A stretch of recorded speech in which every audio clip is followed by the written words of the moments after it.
আজ আপনাদের এমন একটি ঘটনার কথা শোনাব যা শোনার পর একা অন্ধকার ঘরে থাকতে আপনার বুকটা হয়তো কেঁপে উঠতে পারে। ঘটনাটি ঘটেছিল কুষ্টিয়ার এক প্রত্যন্ত গ্রামের এক মেঠো রাস্তায়, আজ থেকে ঠিক ৭ বছর আগে। রাশেদ নামের এক যুবক শহর থেকে নিজের গ্রামের বাড়ি ফিরছিল। গ্রামে পৌঁছাতে পৌঁছাতে তার রাত প্রায় ১টা বেজে যায়। শীতের রাত, চারপাশ কুয়াশায় একদম সাদা হয়ে আছে। মেঠো রাস্তা দিয়ে হাঁটার সময় রাশেদের মনে হচ্ছিল পুরো দুনিয়ায় সে একাই বেঁচে আছে। চারদিকের নিস্তব্ধতা ভেঙে শুধু ঝিঁঝি পোকার ডাক শোনা যাচ্ছিল।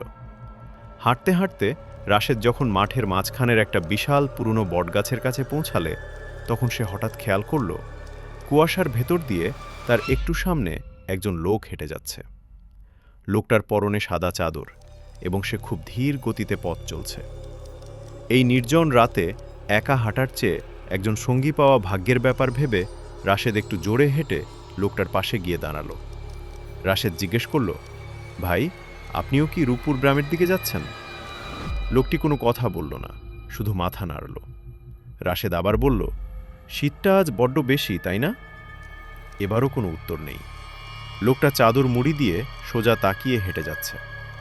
রাশেদ একটু অবাক হল, কিন্তু বেশি কিছু ভাবল না। কিছু দূর যাওয়ার পর রাশেদ লক্ষ্য করল কুয়াশার ভেতর চাঁদের সামান্য আলো থাকা সত্ত্বেও মাটির ওপর লোকটার কোনো ছায়া পড়ছে না।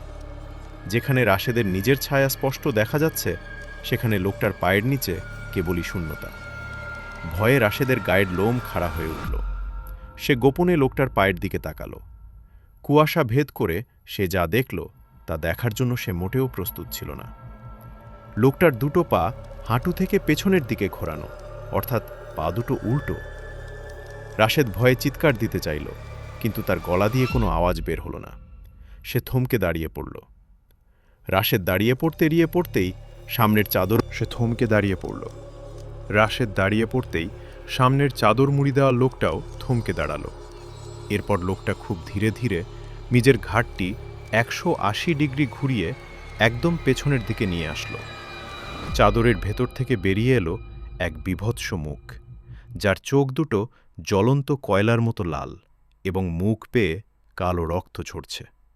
সেই পিশাচটি এক ভয়ঙ্কর খিলখিল শব্দে হেসে উঠে বলল, কিরে ভাই, বড্ড শীত লাগছে না তোর? রাশেদ আর সহ্য করতে পারল না। সে জ্ঞান হারিয়ে মাঠের মাঝখানেই আছড়ে পড়ল। পরদিন সকালে গ্রামবাসীরা তাকে উদ্ধার করে। রাশেদ বেঁচে গেলেও সেই রাতের পর থেকে সে তার কথা বলার শক্তি চিরতরে হারিয়ে ফেলেছে। আজও গ্রামের মানুষ ওই বটগাছের পাশ দিয়ে রাতে একা চলতে ভয় পায়। বন্ধুরা, আপনার চারপাশটা একটু ভালো করে খেয়াল করুন তো। কুয়াশার আড়ালে অন্য কেউ দাঁড়িয়ে নেই তো আপনার অপেক্ষায়?